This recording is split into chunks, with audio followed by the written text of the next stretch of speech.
Kenaikan upah minimum provinsi bikin buruh menjerit di tengah tekanan ekonomi. Kenaikan 1% dinilai tidak berarti, bahkan lebih rendah dari angka inflasi. Sementara pemerintah menilai upah buruh di Indonesia sudah terlalu tinggi. Tapi pengusaha merasa lega, upah buruh kini dianggap ramah investasi. Lantas, pantaskah upah buruh yang ditetapkan pemerintah saat ini? Inilah satu meja forum, buruh menjerit di tengah COVID.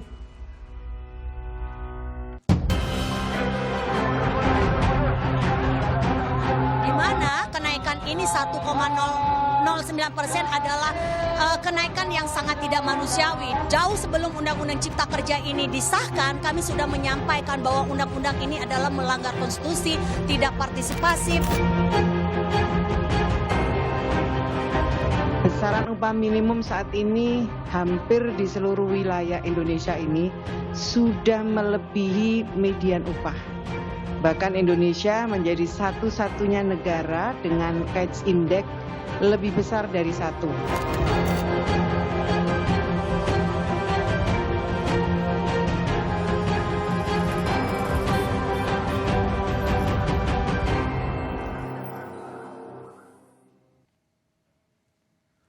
Aksi buruh terjadi di sejumlah tempat. Kenaikan upah minimum provinsi atau UMP di bawah rezim Undang-Undang Cipta Kerja membuat buruh kian menjerit. Kenaikan UMP 2022 disebut-sebut terendah dalam sejarah kenaikan UMP.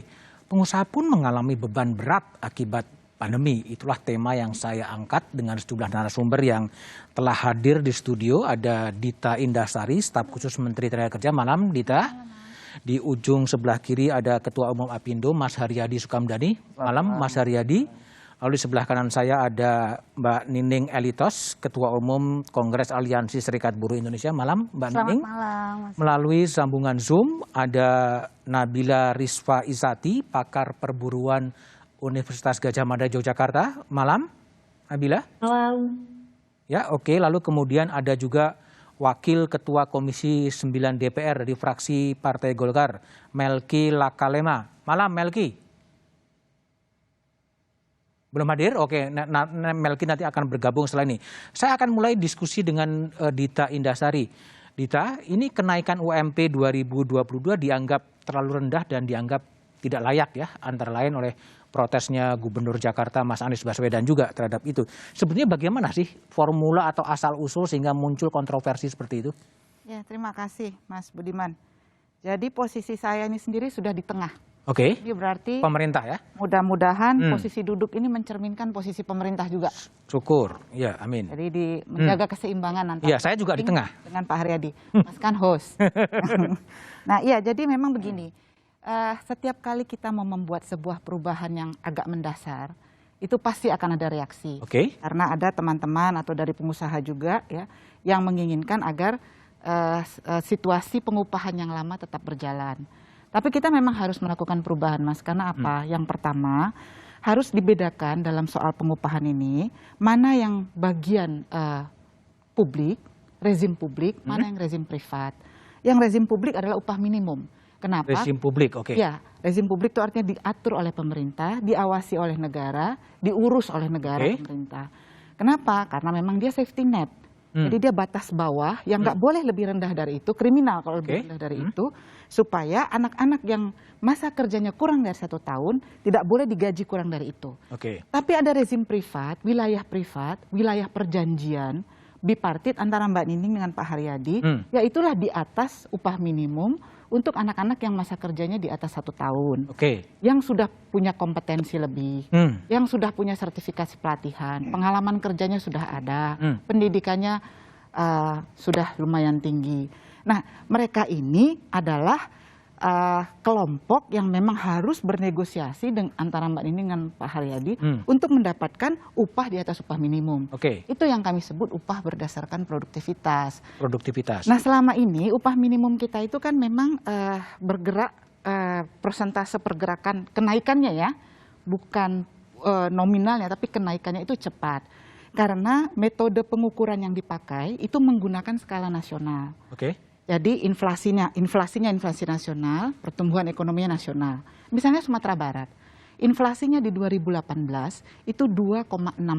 Oke. Inflasi tingkat nasional 3,13%.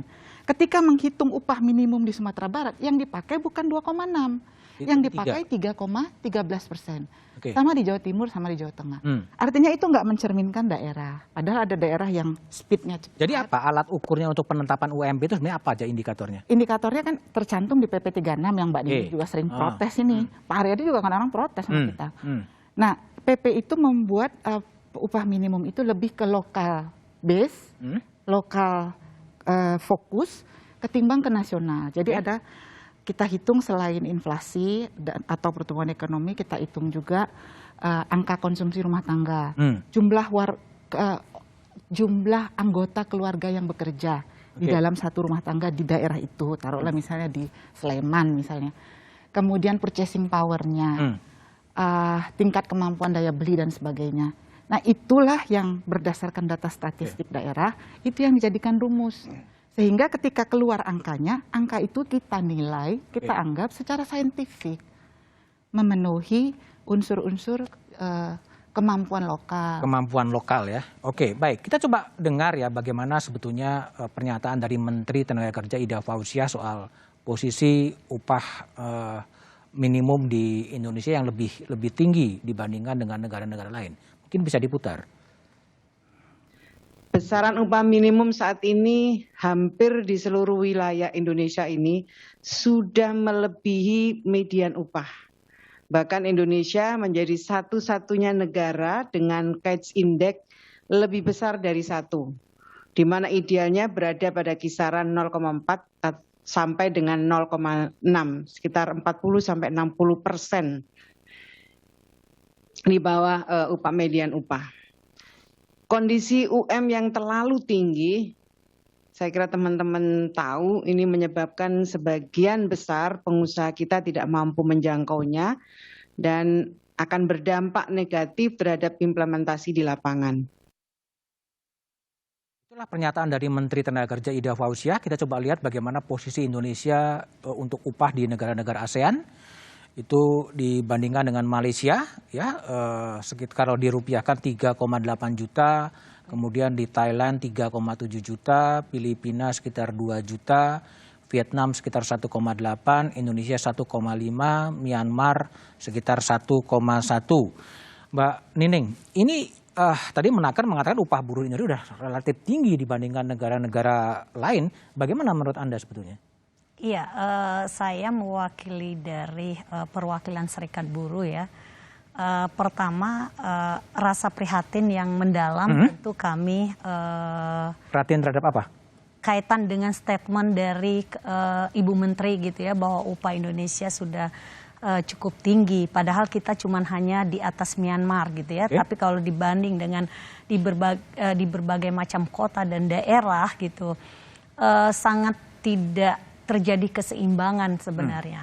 Pemerintah kita selalu bilang bagaimana terjadi pemerataan, bagaimana peningkatan ekonomi secara nasional gitu ya. Tapi bagaimana mungkin terjadi peningkatan ekonomi secara nasional kalau kemudian pendapatan rakyatnya semakin ditekan, semakin rendah. Karena biar bagaimanapun pertumbuhan ekonomi kan berangkat dari konsumsi kan gitu. Nah, rata-rata lebih dari 50% adalah konsumsi masyarakat. Nah, dalam penentuan upah ini tentu kita bisa lihat misalkan dari persoalan pertumbuhan ekonomi kuartal pertama, kedua gitu ya, sampai ke di 2021 ini sungguh cukup membaik gitu ya, sampai terakhir di kuartal yang kedua itu 7,0% gitu terjadi perbaikan. Nah, tapi sangat disayangkan ketika penentuan upah ini tidak lagi bicara tentang mengacu kepada berdasarkan kebutuhan hidup layak. Kalau kita bicara kebutuhan hidup layak, tentu bagaimana masyarakat pekerja ini bisa memenuhi kebutuhan dasarnya. Jadi apa? Salah formulanya atau apa sebetulnya? Sebenarnya problemnya kan berangkat dari Undang-Undang Cipta Kerja yang menjadi landasan persoalannya. Terus kemudian diturunkan terhadap PP 36 di mana upah buruh berdasarkan inflasi atau pertumbuhan ekonomi. Kalau sebelumnya gitu ya, karena pemerintah bilang tadi agar ada terjadi perbaikan, justru bukan terjadi perbaikan. Yang ada adalah kalau sebelumnya ada survei yang dilakukan secara bersama bagaimana melihat kebutuhan real dari kaum buruh. Tapi hari ini kan enggak, ditentukan hanya berdasarkan inflasi. Ini yang kemudian kita melihat di mana sih letak tanggung jawab negara memberikan Tanggung jawab negara. Memberikan perlindungan terhadap mayoritas rakyat hari ini 1,09% termasuk rendah atau gimana menurut Anda? Kalau kita lihat secara angka itu terjadi kenaikan gitu ya gitu. Tapi kalau kita lihat real itu tidak terjadi kenaikan. Di mana? Itu kan digunakan untuk upah di 2022, padahal inflasi yang digunakan kan tahun sebelumnya. Nah, tahun ini saja kita sudah mengalami begitu berat beban dari kaum buruh, berbagai macam kebutuhannya. Pasca pandemi harus ada tambah biaya masker gitu ya, terus alat pelindung diri, sanitizer, terus belum lagi kenaikan bahan pokok yang tidak bisa dikendalikan oleh negara. Berat juga sebenarnya. Pertama kalau kita bisa lihat, kalau ada beberapa sektor iya di masa pandemi punya pengaruh, tapi banyak juga sektor yang tidak begitu pengaruh besar terhadap pandemi ini. Ini yang membuat kami, kenapa kita selalu bilang pemerintah selalu menekankan bagaimana kenaikan upah ini semakin rendah. Coba lihat tren pasca dari reformasi gitu ya, gitu. Justru upah terjadi landai ke bawah, bukan lagi bagaimana peningkatan. Iya. Coba bayangkan kalau di saat ini Jepara naik 800 perak, bayangkan di mana letak kemanusiaan terhadap pekerja yang harus menanggung beban hidup yang begitu besar. Mereka harus produktivitas, memberikan kontribusi terhadap pengusaha dan pemerintah. Tapi mereka juga tidak pernah dipikirkan bagaimana, jangankan pikirkan untuk berkeluarga gitu ya. Walaupun Ibu Dita tadi bilang, upah minimum ini safety net gitu ya, basic dasar. Tapi faktanya di lapangan sampai hari ini banyak upah minimum menjadi landasan upah tertinggi. Kalau bicara skala upah, kita bisa lihat berapa sih, kita bisa lihat tentang persoalan relasi di antara buruh dengan pengusaha. Relasi yang timpang. Bagaimana dengan lebih dari 50 juta pekerja formal, hanya 2,9 juta yang menjadi anggota serikat buruh, yang berserikat saja untuk memperjuangkan yang nggak mudah untuk bagaimana bernegosiasi, bagaimana mayoritas yang tidak berserikat. Oke, baik, saya konfirmasi ke Dita dulu ya sebelum ke Mas Hardi dan Nabila.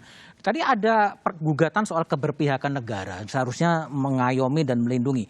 Itu gimana Dita merespon itu? Ya, pertama saya perlu luruskan juga bahwa ukuran kenaikan, formulasi kenaikan itu kita menggunakan 8 data, tadi sudah saya sampaikannya. Jadi bukan hanya inflasi atau pertumbuhan ekonomi, tapi seperangkat data yang kita upayakan itu bisa cukup objektif untuk memotret kemampuan daerah, kemudian kebutuhan daerah.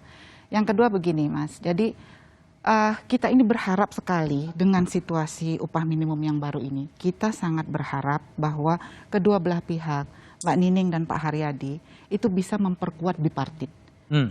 Karena bipartit ya? Bipartit, karena betul, karena upah minimum itu hanya safety net. Jadi itu untuk anak di usia di bawah masa kerja 1 tahun. Maka yang di atas 1 tahun tidak boleh. Tapi tadi Mbak Nining bilang banyak tuh yang di atas 1 tahun diupah. Dalam situasi PP 36 sekarang ini itu kriminal. Jadi kita juga minta pada teman-temannya Pak Haryadi ya, dari Kadin dan Apindo, tolong diawasi anggotanya ketika masa kerjanya sudah di atas 1 tahun tetap membayar upah minimum dalam situasi tidak ada kesepakatan ya Pak ya, kecuali memang perusahaannya udah bangkrut, udah mau tutup, itu lain cerita. Tapi dalam keadaan perusahaan baik, sektor-sektor yang tadi Mbak Nining bilang tumbuh, itu harus bayar di atas upah minimum Pak. Ini juga warning kita ke dunia usaha. Yang kedua, jangan menggunakan undang-undang Ciker sebagai alasan untuk menurunkan upah. Upah tidak boleh turun. Tidak boleh turun. Kalau tahun yang lalu. Tapi undang-undang Ciker memang jadi payungnya PP 36 ya? Iya. Tapi kan jadi kalau misalnya di tahun yang lalu anak itu sudah menerima 3,6. Kemudian di tahun ini ternyata turun. Upah minimum provinsinya let's say 3,2. 2022 dia tetap harus bayar 3,6. Tidak boleh bayar. Tidak boleh lebih rendah dari itu. Tidak ada istilah upahnya berkurang. Nah, ini kita juga minta teman-temannya Pak Haryadi bantu sosialisasi supaya nggak timbul keramaian terus. Karena yang disampaikan Mbak Nining tadi di atas 1 tahun tetap di bawah upah minimum itu. Tapi bagaimana mungkin Bu kita menggunakan PP 36 padahal Mahkamah Konstitusi kan sudah memutuskan gitu ya, menangguhkan persoalan kebijakan strategis dan berdampak luas gitu. Mahkamah Konstitusi sudah tegas loh, Undang-Undang Cipta Kerja itu kan inkonstitusional. Bagaimana mungkin kalau itu menjadi landasan? PP 36 itu kan turunan dari Undang-Undang Cipta Kerja. Gimana? Kalau katakanlah mengikuti logika bahwa Undang-Undang Cipta Kerja itu inkonstitusional. Jadi harus kembali kepada aturan sebelumnya. Tenaga kerja yang sebelum Undang Cipta Kerja. Betul. Oke. Mas Haryadi, jadi kalau Mas Haryadi lihat tuh kenaikan UMP itu sudah sesuai, sudah pas gitu kan, dan bisa menjarap tenaga kerja lebih besar, itu gimana elaborasi dari statement Mas Haryadi sebetulnya? Kalau bicara upah minimum kan bicaranya panjang ya, saya melengkapi, saya nggak ngulang lagi cerita tentang safety net dan sebagainya. Tapi kalau kita melihat dari sejak reformasi, sebetulnya itu adalah titik beranjaknya safety net itu menjadi upah rata-rata. Karena di bawah safety net itu kan upah minimum paling bawah. Tapi kalau di bawahnya ini terus didorong naik terus sehingga ada layer di atas yang sebetulnya adalah upah di atas upah minimum. Nah, istilahnya kita menjadi upah sundulan. Jadi yang bawah ini menyundul ke atas. Nah, sehingga ruang yang tadi disampaikan oleh Mbak Dita harusnya itu ruang untuk bipartit, yang namanya struktur skala upah itu tidak terjadi karena terlalu mepet. Bahkan tahun 2012 pernah di Kabupaten Bogor itu naiknya sampai 70%, Mas. Nah, itulah yang menjadi akhirnya sebetulnya menjadi tidak ideal struktur kita ya, karena di bawahnya itu dorong naik ke atas dan dia ruang untuk membicarakan yang di atas upah minimum itu menjadi sangat sempit. Nah, makanya tadi Mbak Nining kan bilang, gimana orang sekarang jadi yang di bawah yang rata-rata menjadikan upah minimum sebagai dasarnya gitu ya. Nah, itu yang tadi saya bilang. Jadi itu terjadi dalam suatu proses yang panjang dari sejak Undang-Undang 13 2003 itu diundangkan sampai sebelum kemarin Cipta Kerja itu atau PP 78 tepatnya ya 2015 terjadi seperti itu. Jadi memang akhirnya pemahaman yang terjadi di lapangan itu adalah upah minimum itu menjadi upah rata-rata. Itu yang menurut saya juga salah kaprah juga jadinya ya. Nah, ini yang saya lihat pemerintah melihat bahwa kalau terus-terusan seperti ini juga tidak baik. Nah, kita lihat saja faktanya, karena kalau data yang disampaikan oleh Mas Budiman juga saya juga surprise juga karena ada data yang lain juga tidak menunjukkan seperti itu. Jadi kalau data ini bisa kita misleading. Tapi kita lihat aja sekarang faktanya aja, Mas. Nah, faktanya sekarang yang menerima subsidi itu besar sekali loh. Subsidi ya? Subsidi jadi ketergantungan masyarakat terhadap subsidi negara itu besar. Jaminan kesehatan nasional JKN itu 96,8 juta orang. Yang terima subsidi listrik kurang lebih juga 98 juta orang. Jadi kalau diiris itu kira-kira overall itu ya 100 jutaan ada yang terima subsidi ya. Nah, ketentuan masyarakat yang fakir miskin dan tidak mampu itu ada peraturan di Menteri Sosial tahun 2013, Mas. Itu ada 14 kriteria. Salah satu kriterianya menyatakan bahwa kepala rumah tangga itu penghasilannya di bawah Rp600.000. Kepala keluarga loh. Jadi kalau satu kepala keluarga nanggung 2 aja berarti per kapitanya kan 300.000 kan. Nah, ini yang menurut saya adalah harus juga kita lihat. Artinya negara itu kan melihat dari perspektif yang lebih luas karena untuk kepentingan masyarakat ya, semuanya dilihat. Nah, kalau 100 juta aja tergantung nasibnya dari subsidi, itu 40% dari populasi kita loh.